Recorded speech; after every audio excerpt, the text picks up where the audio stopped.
おお、何作ってんの？ね。まだ組み立てやってます。これステルス？そうですよ。まだアメリカ行くかなと思った。まさかね。何？組み立て？そう、組み立て。うーアメリカん。の組み立て以来は結構世界中から集まってきて。すごいね。日本が多いの？いやいやいや、日本は2台だけ。はいはで、あとアメリカ、オーストラリア、香港、ドイツい。から結構みんな複数で来てるからね。海外から。海外、ほとんど海外。すごいね。うんこう組み立てて送るわけ？そう、組みうー立てて。ん。だからこう、キットごと送ってきてもらって。おー。もうだいぶ組んだよ。うーん。でも慣れてきたけど。これ89年のステルスよね。そうです。今日はですね、ちょっとまたお願いがありまして。怖いね。ちょっと大きいお願いがありまして。えこの箱、はい、どうぞ。はい。何か。はい、どうぞ。でか箱がちょっとでかいでしょ？厚いでしょ？これ、俺の欲しがってた、アソジの箱ね。トラックの箱やね。トラックの箱やねDD に入る。はい。でかいですよ。あ、そうか。 91年あのあ、ステルスです。いよいよ発売になります。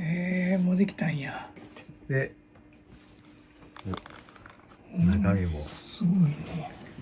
これにも似てるね。似てるね、雰囲気がね。似てるね。同じパーツも使ってるよね、おそらくね。そうやね、パッと見は、マニュアルも似たような感じやね。これが91年のデトロイトの時の世界選手権のそう車。そうそうそう。これも販売されなかったよね。そう。これはね、もっと厳重やったね。厳しかったよね。警戒がね。この間、クリフに聞いたら、この車は16台作ったらしいね。ああ、そうなん。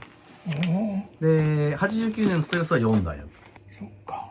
ジェイとクリフとブッチとマサミの4台って言ってこの時はね、俺も車はあんまりね、その4区もほら、プロトやったからね、こっちはね、ロッシーとアソシの戦いやってん。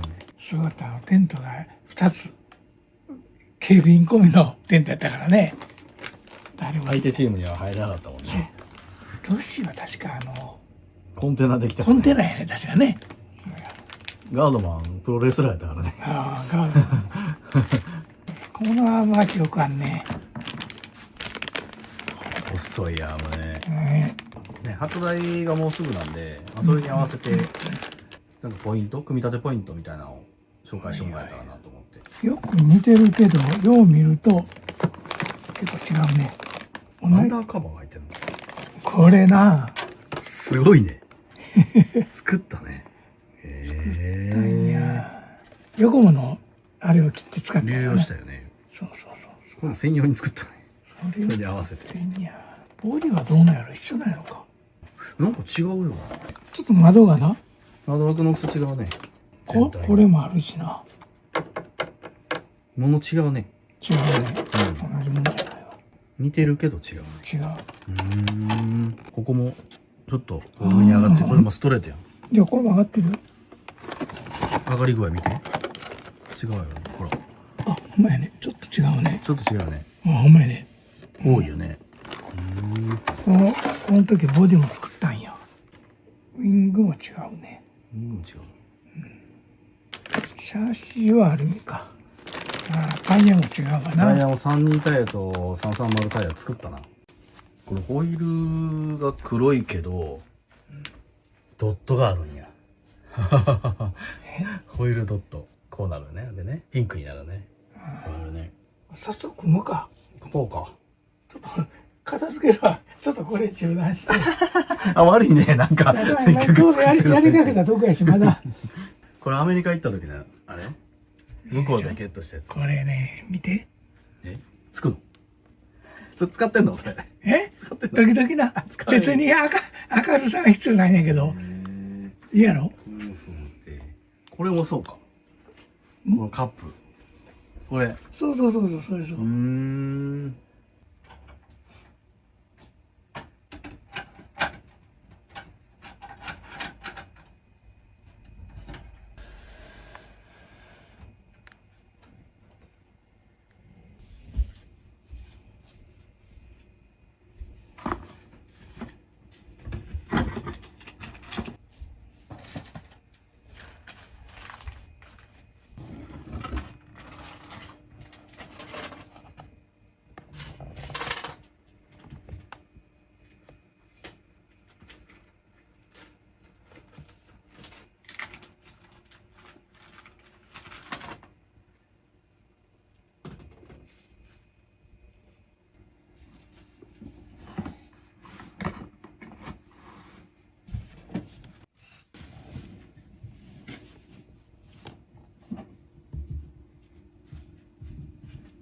の樹脂もアームの樹脂とは違うね。違うね。これはなんかすごい滑るのちょっと硬いんかな。アームのやつは比較的柔らかいけど、そうか、この車初めて作るものね。これ初めて。これは全然曲にないね。ポイントも何もないよね。そしたらそう分からんよね。考えていかんと、これ2種類あるね。何が違うの？角度が違うよね、これ。これね、絵から見るとこれよね。そっちの方を使うってこと？そうやね。これそうやね。これじゃないな。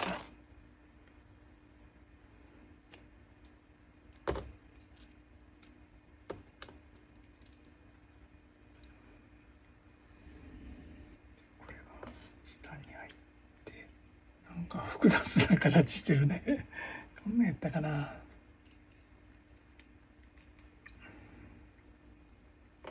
こういう状態やね。取れる？うん。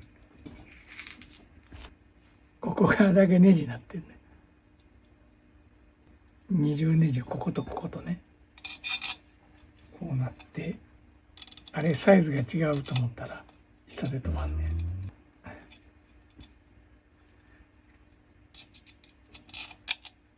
よりしっかり止まると。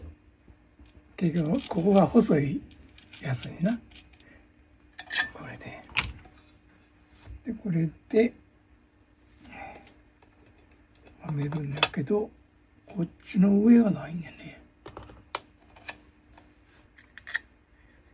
これは詰めすぎないようにしないからね。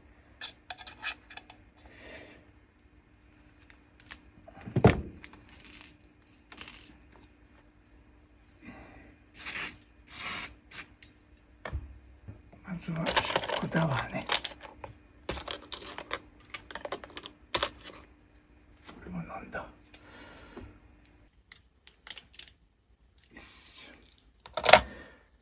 これが今までの車はこっち向けだったよね。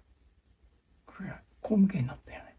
ショックの位置が変わるってこと？ショックが内側につくね。私の好きなタイプ。この時のコースはかなり起伏激しかったもんね。これすごかったもんね。泥も砂とかも多かったしね。ダンパーの位置後ろにあるのは正解やったよね。これ正解やね。これひっくり返った時にな、土がそこにショックタワーも助かるのよね。折れない。ダンパーがつくんか。これね。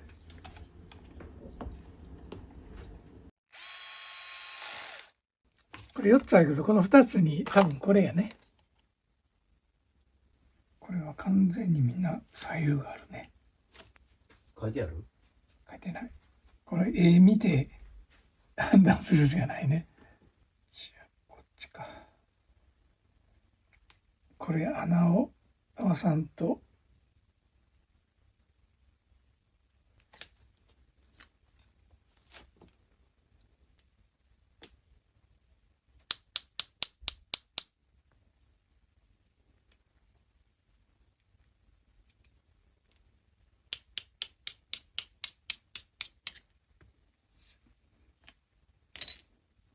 先に通るようにしといて。トレンショカンと後でこうなるかな。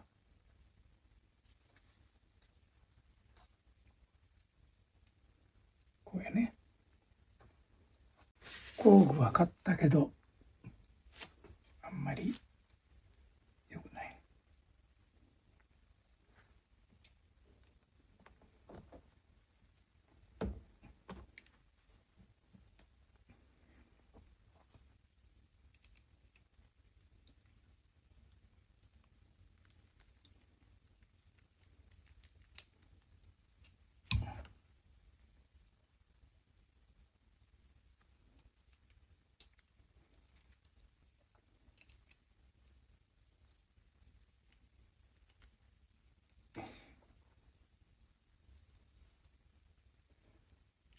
で、これが余ってるということは、つけ忘れてるね。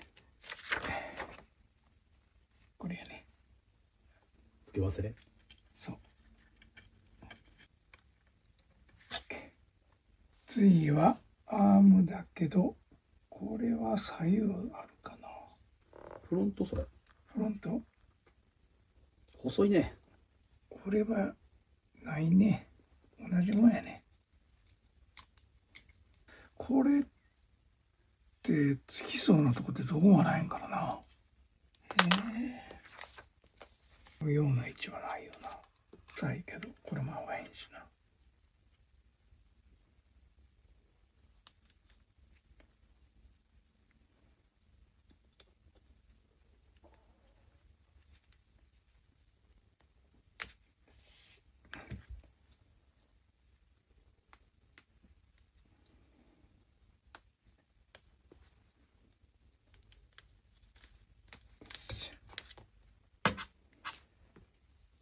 これっていうな。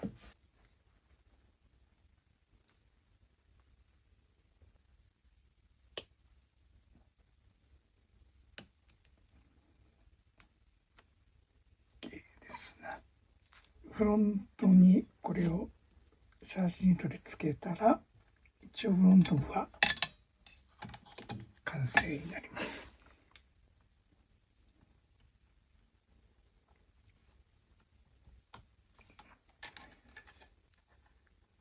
すごい形してるね、その車。ね、これはすごいね。あんまりあの時は記憶はないけど。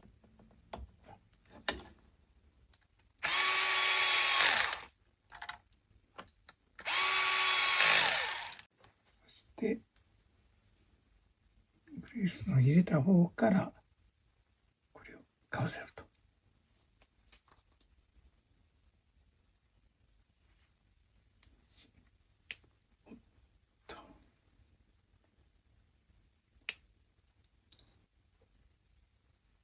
入れて、そしてスプリングを入れて、このネジね、これを溝に合わせて、でこれを押さえながら締めていくと引っ張られるんで、ほぼいっぱいまで締めて、それで動くことを確認して、で少しだけ多分15分ぐらいでいいと思う。これを右側。これ右側、ね、後ろから見て。これね。後ろから見て。これでもこれが入るんでね。これはやってもやらなくても。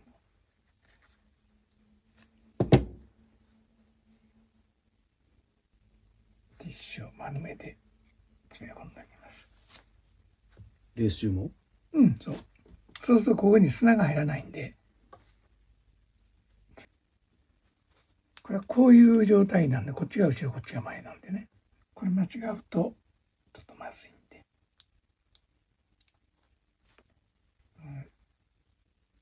シャフトのついたやつが一番上。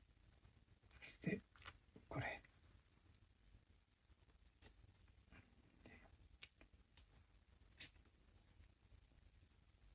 で、これが、こういうふうになって、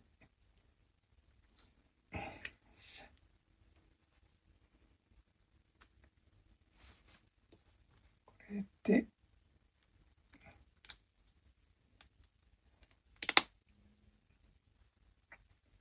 これで軽く回ると。開けて、これにグリスを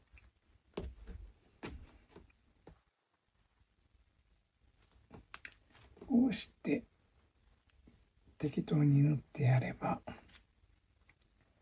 これで回してやれば全体へ回るんで、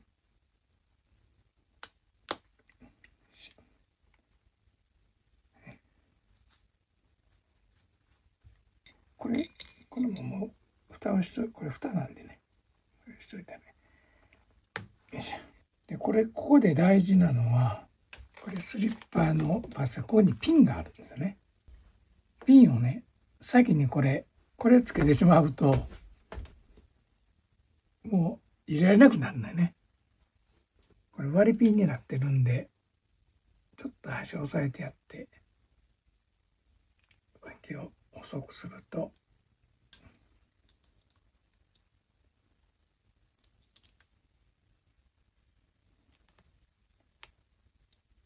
これで軽く。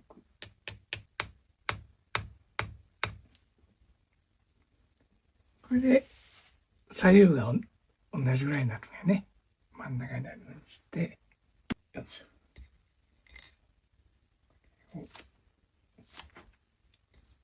箇所。こ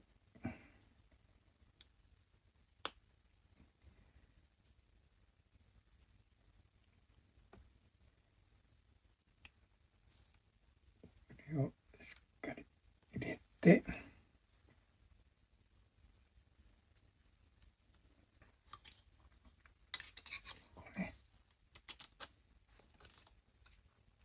これはね、電動は使わない。締まりすぎるとケースが変形するんで、締めすぎると硬くなる。締まりすぎるとね、回転も硬くなるし、このケースが変形するんでね、軽く締めといたら、これが緩むことはないんで、これはこの溝のあるやつが一番最初に入って、ちょっと溝に入って、次、パッドが入って、その上に、で、穴の大きな、で、ワッシャー、で、またメタル、ワッシャー、スプリング、で、パッドね。どっか空回りするんで、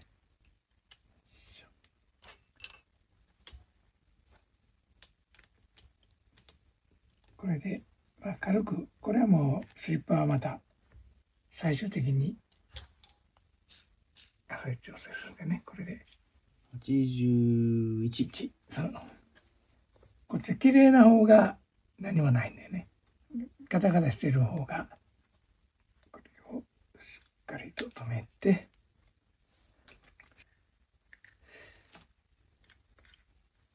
この状態で、これね、このピンを、中の、これを切って、また開ける。これまだどうせモーターつけたり、ああ。多分ね、アイアームがこれに干渉するんで、締め込まずに、シャーシに取り付けます。でも完全に締め込まずに、そんな無理しないで、これで一応後ろまで完成ですね。このリアの足回り、ショックタワー足回りですね。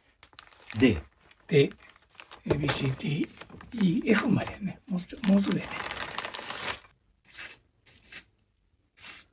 やっぱり WD。これはもう必須ですね。それはなんでペアリングじゃないのに。樹脂の場合問題ないけど、アルミに入るとこがあるんで、その時はもうアルミにそのままねじ込むと焼き付いてしまうのよね。抜けなくなる。抜けなくなるんだよ。WD しとけば抜ける。ダメにしとけば大丈夫。そんなに違うもん。違う、全然違う。シャーシにつけたアルミパーツが焼き付いたらシャーシ効果になるもんね。取れないよね。一本やったらなんとかなるけど、複数でこうマウントとか止める時やったら、もう取れないよね。切ってしまうしかないんで。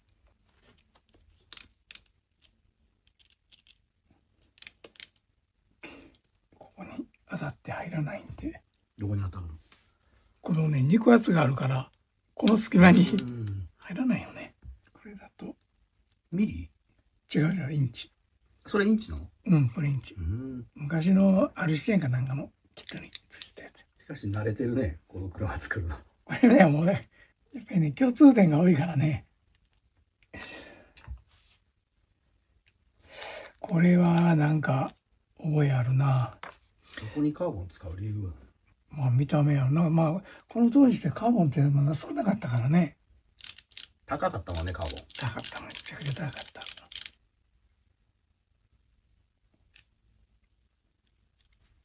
た。だからアソシでもこの時にこの前に初めてカーボンのシャシを使ったよね。でもその後またカーボンはないから89年とこの91年ってすごいそういう意味でも貴重やね。樹脂になったよね。そうこの後ね。これは完全に締め込まない方がいいのよね。樹脂だから。というよりね、この間隔がすごい狭いよね。だから結構これがこう動くのよね。で上を決めてから締めた方がこうねじれてしまうのよね。そこがねじれるとダンパーの位置がねじれると。そうそう、全体ねじれるから。これだけやったらこんだけ動く。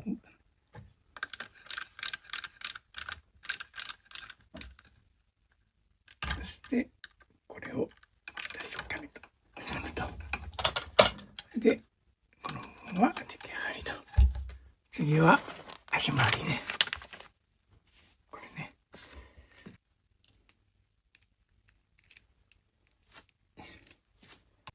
これ抜け防止でスプリング入れるのよね。で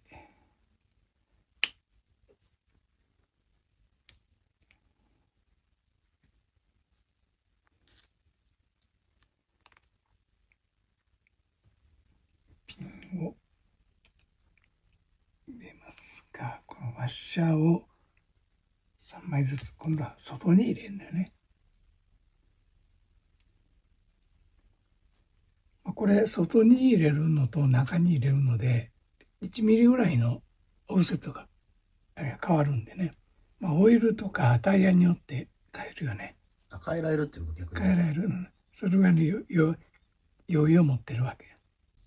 これも割りピンを入れるけどこのままではいらないんで、この切れ目見える？もうこれ以上プライヤーでは入らないんで、これでパイツに挟んで、こうしてこの左右が同じぐらいになるとこまで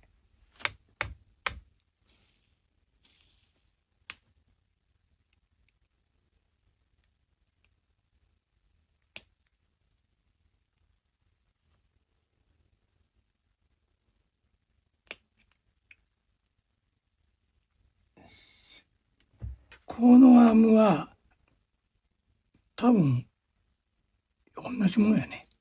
違う違う。ここ出っ張りがあるのと出っ張りないで。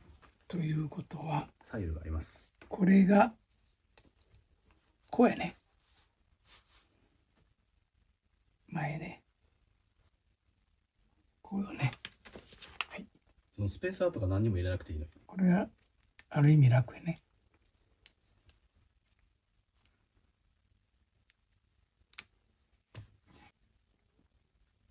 こうやね。これが前が上がってる方が前側になるんで。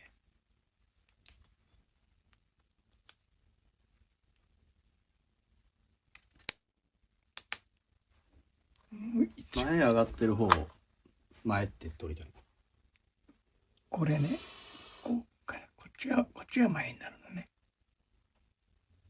これがしっかり溝にはまってるとこれ回るんでね。ジャージにつけますね。これがしっかり止める。これで一応足回りもできて、こういう状態ね。これがセンターとサーボか。違うね、これ長さが。まずは簡単に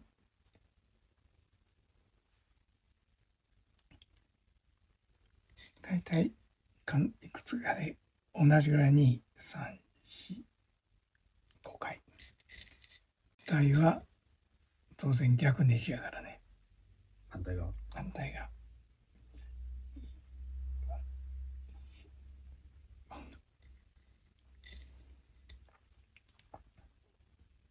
ここれ、こっからスペシャルツールが出てきます。これね。それはキットについてない。ついてない。これはもう私のオリジナルです。インチじゃないのか。ここだけはミリで、今両方書いてくれてるから。13。これで、ここ13ミリね。かなりいかないといけないね。これなかったら結構面倒なんよね。13ミリ。これ以上このボール外しね。これずいぶん昔に原くんにもらったんよ。原くん？うん。これ特に車についてる時ね、うん。なかなか外しにくいやんこれ。外しにくい。でみんなこれ回転させて外すよね。あれいいことないからこれやったらポンと上。これをそう反対側何に使う？大きさが違うね。ああ。これね。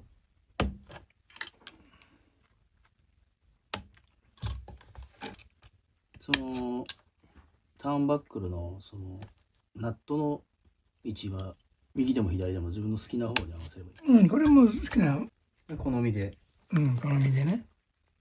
やりやすい方にすれば。うん、こういうようにやるのとこうやるのとね、みんな人によって違うけど、私はもうずっと昔から。外側にプラス。うん、外側にプラス。青年時やね。でもこのパッケージも、うん。外側青ネジになってるよ。でもそうなってるはずよ。説明書が違うんだよ書いてあるだね。けよね。うん。リアなんですが、これがね、多分カバーが邪魔をして、2ミリこれ 1.5 なんや。合うの？それが合うねんな。不思議と 1.5 はね、インチとミリと合うのよね。バネをで、これして、これを止めると。これね、入ればいいんやけど、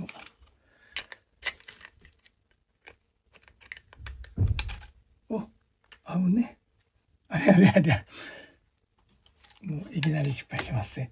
こういう時に、これが役に立ちます。反対でした。言っといてね、散々。散々言うてな。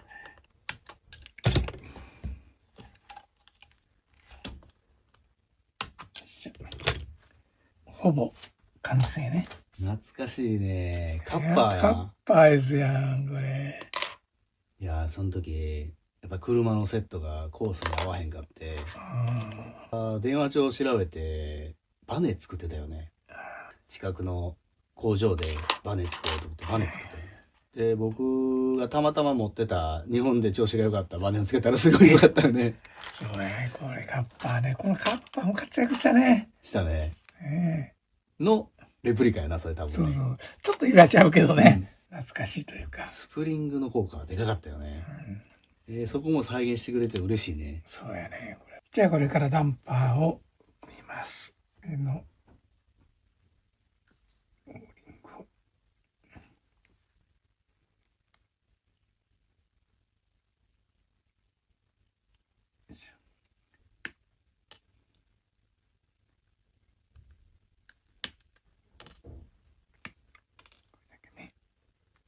れはもういらないと。よいしょ。これも何にもなし。向きがある。向きが。まあ別にどちらも入んないけど、このちょっとガタガタ、こっちはつるっとしてるんね。で、このガタガタしてる方を全部上向けとくと。ああ、入ってる。4って入ってる。入ってるの。これ3。3。ってことは21やな。21やね。で、書いてある方を12。ナンバーを下にする。ナンバーを下にする。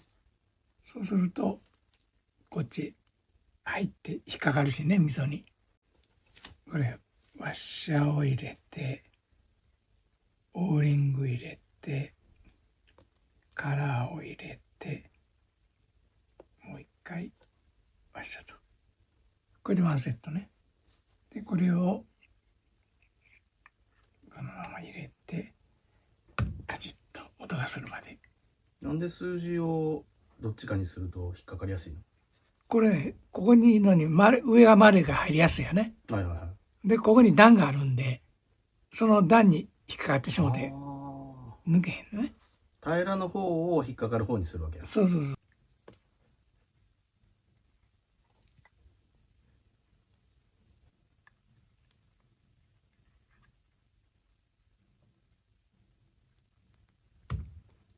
まあ別にどっちでも入るけど、ほんのわずかな差やからね。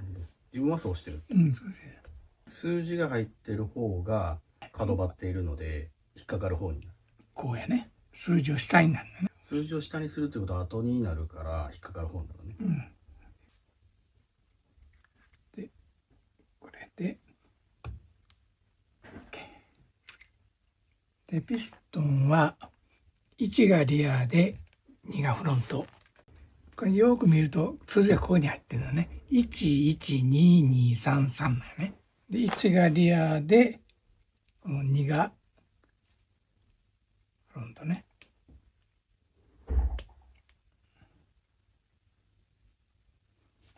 これも一応数字が見える方を表にして、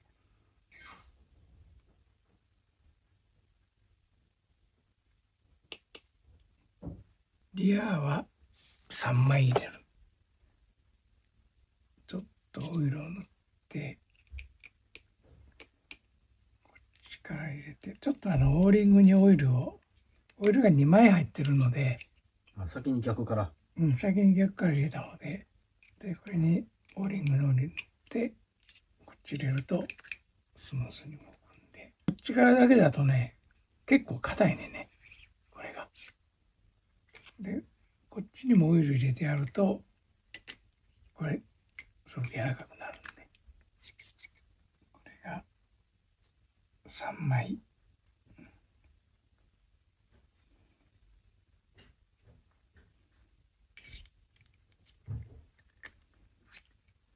と、これで33ぴったりですね。随分両方入ってるね。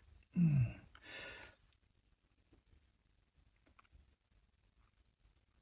だからフロントはこの表面張力で上向くぐらいまで入れて、一旦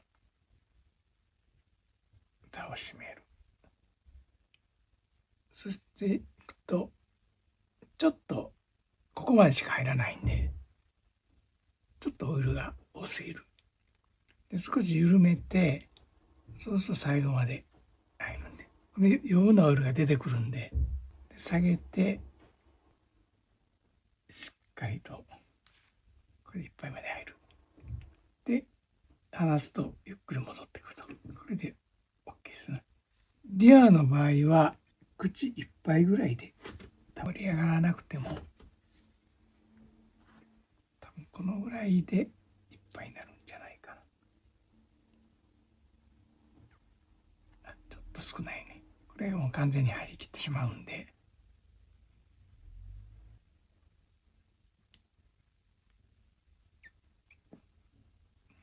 でちょうど。さて次はこの下のこれがね、長いのと短いのがあって、これの指定がないんだね。短い方だと伸ばせるんでね。だから短い方にします。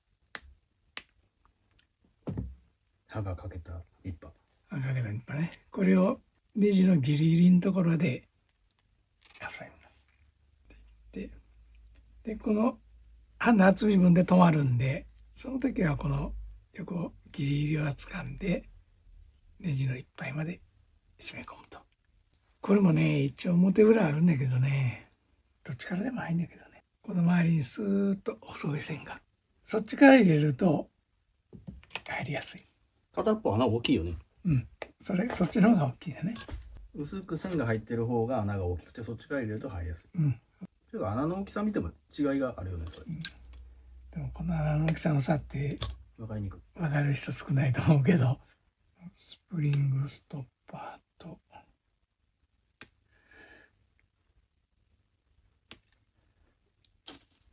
もともとこれ抜けへんけどね、ここまで硬くする必要があんのか。こんだけスペース入れる。すごいな。間違ってないよな。あ、ほんまや。それがこの車の最大特徴や。これはいいよね。片持ちと違うて。ササムの中に入る。うん、中に入ってるから。両方から押さえるから。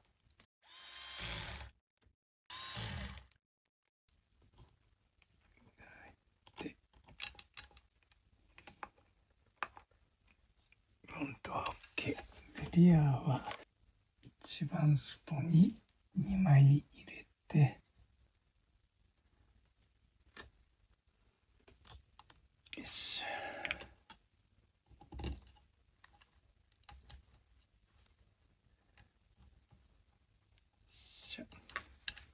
もうメカ積みと同時に、これが前に使ってたメカなので、それをそのまま乗せます。ヴィンテージレースに使った。そうそう。DD サーボに DD-ESC、DD モーター、オル DD ですね。そして DD バッテリーですね。はい。これは下の方がいいかな。ヴィンテージの時はどうだった？ちょうど中間ぐらいね。ああ。多分下の方がいいと思うわ。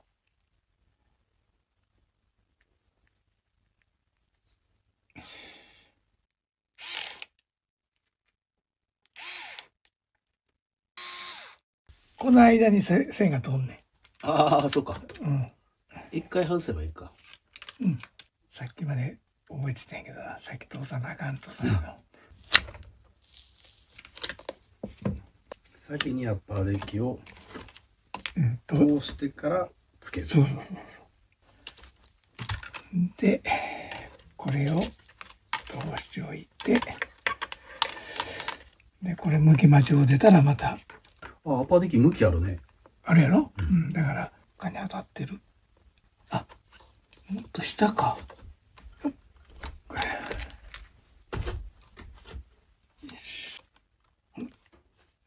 あった。これね。一番初めのうん。これね。どこに入るの？ここや。あそこ。これや。それで、ビスが違うんや。これや。さあ、親父さんこの車、完成車を受け取ったから作ってないんやな。そうや。これやな。ショックタワーをこれ、押さえてる。押さえてんね折れないようにや。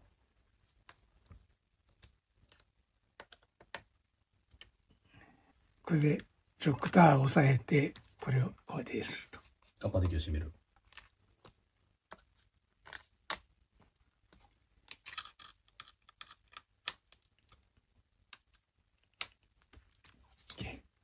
これが前になってたよね。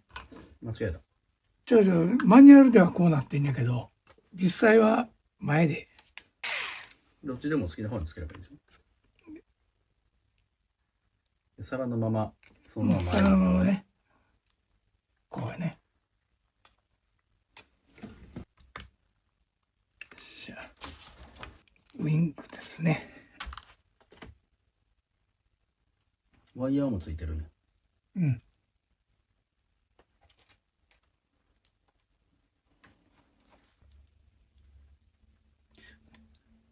穴位置が違うな。うんウイングの指定の穴位置と違うね。違うよね。うん、違う。ワイヤーを使ったとき、ワイヤー。このポストね。これ。ああ、それに合ってるのか。うん、これの位置、ね。それを使わないから位置変えないといけないね。そう。はいはいはい。これがこの位置。これはもうあえてつけてないからな、パイプ。うんうんうん。これを横向けとかないと取り合わせができんで。これが結構やりにくいんだよね。締めてしもたらレンチが入らへんから、まず適当な位置に決めておいて、で、この位置を決めるのをどの辺にするか。これ、本当はクリアな時にやっとけばね、そうね。楽なんやけど、大体の位置。結構後ろへね。まあ、これは移動できるんで、71、35.5、71引く48 71-48。割る2、 11.5。 11.5。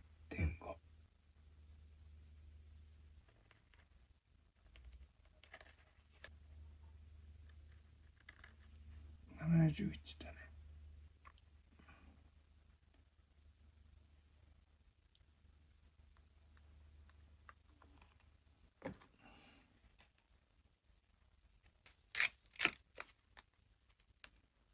じゃあ次はアンダーカバーね。バンパーの下に入んねんね。一回外す。バンパーの下とこの間に入るからね。一個だけ穴開ける。1個だけね。で、この前の2つはもう後ろになるから、これは、まあ、挟み込む感じやね。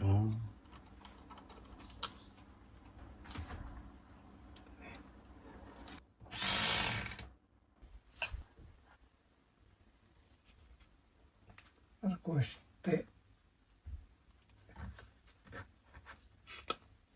これね。それで、ウィングの調整ね。これまずここを締めてしまう。で、この前後位置を決めるのは、ここよね。これちょっと仮止めしてあるけど、これレンチ入らないんで、上を締めたら、この横をね、一旦外します。で、これを一旦外して、で、これをね、しっかり締めて、そしてもう一度、はめて、で、これをしっかり締めると。ウィングを外すときはもうこっから外せばいいんで、ただウィングの前後をしたいときは、この手順で。で、これボディは、もうボディでね。ちょっと前切りすぎたけど、もうちょっと長い方がかっこいいね。こうね。ね、切りすぎたね。ギリギリまで行った方がいいよね。でも、行くとこれが当たんだよね。行って切った方がいいね、頭の方こうやね。そうやね。これも、あれがアンダーカバーがあるから、マジックでもいいよね。マジック止めるといいんだよね。このネジはひょっとして、探し求めたネジかな。これや。あった。あった。これいいね。ウィング用のネジはそこに入ってるってことね。そうそう、犬のこれやね。ボディピンと一緒に入ってる。そう。これでつじつま。さっきなかったの。さっきなかったんや。はい。完成です。完成。では、ステッカーを貼ってほしいです。まだあんの？あるんです。この高谷デカールってもう貼ってるもんね。これ余りやね。余分にこれだけ入ってたのね。すごいね。サービスかな。フロントショックダワーの右側に、これ。ここ。ああ、こんなとこに入るのか。これ入りきらないのちゃうか。あ、入りきってない、オリジナルも。入ってんよな、それ。で、入りきってないとこは切り取ってある。いつもいい加減に貼ってるし、それを一緒に貼れっていうの難しいな。意外とね。横も、広坂まさみママ。で、右前のササームに横も。これでいいかな。うん。よし。あと、マルスがあるやん。マルスは、食タワーの一番上やな。これの意味はちょっと説明できひんな。難しいな。これすごいと思う。これすごいね。それマスキングテープでしょ。緑じゃない人とか、うん。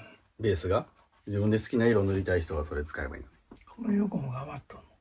そうそう、それで貼るとこがなくて、どっかにまだ貼るのかもしれんけど。タイヤ僕作りましょうか。いいタイヤね。硬いですよね。硬いタイヤ硬い。のはめ方うん。あ、そうね。なんですけど、これ、まあこうやって普通こう止めていくとえらい硬いんですよね。う。こういうん場合はこう入れるんですよ。こう入れるんですよ。なるほど。でもこういう感じでこっちをちょっと出しといて、これまあ半分入った感じでこうですね。こうしといてずらすんですね。こう斜めにこうずらす。なるほど。そうするともう6割7割入ってますね。であとはこうやって入れていけば割と簡単に。こうやって硬いタイヤを止めますね。これでもうついてる。で引っ張っ入ってないところ引っ張れば。なるほど。これで OK。簡単やね。簡単そうでしょ。これ嫌なんよな、普通。こう入れて、フロントもそうで。こうやって入れるとどうしても引っ張る力がすっごい手が痛くなるもんね。これでタイヤ1台分やったらもう手動かんもんね。もうあんまり疲れないです、これだけ。ちゃんとこうやってここまで入れてしまえば、あとは簡単なんで。ちょっと力いりますけどね。入れていけば。で、入ってないところをこう手前にこう押し引っ張っていけば入るんで、まあ入ってないですよね。引っ張れば。それでほぼ入って、まあ綺麗に回る。うん。で、今回ね、見てくださいよ、これ。これ。からね、すごい。これ走るときはこれね、つけて。うん。前は多分これ、レンチが入る。うんうんうんだから貼ってしまっても大丈夫です。後ろは砂が入るのが嫌で、へっこんでるじゃないですか。うん。だから穴開けてないんですよ。なるほど。こういうふうにしてないんですよ。あ、そっか、走るときにやんねんね。そうそうそうつけたら外せんよね。そう。だから1回ずつ。だから車走るときは、走るときにこう貼ろうかなと。なるほど。こう貼れるようになって。これもちゃんとついてて、気が利いてますね。タイヤも再現されて、ヨコモの32と、ヨコモの330、しかも330アウト側カットしたのね。ちゃんともう初めからカットされてるのがすごい。これはすごい。よくここまでやるね。すごいね。よく再現されてて嬉しいですね。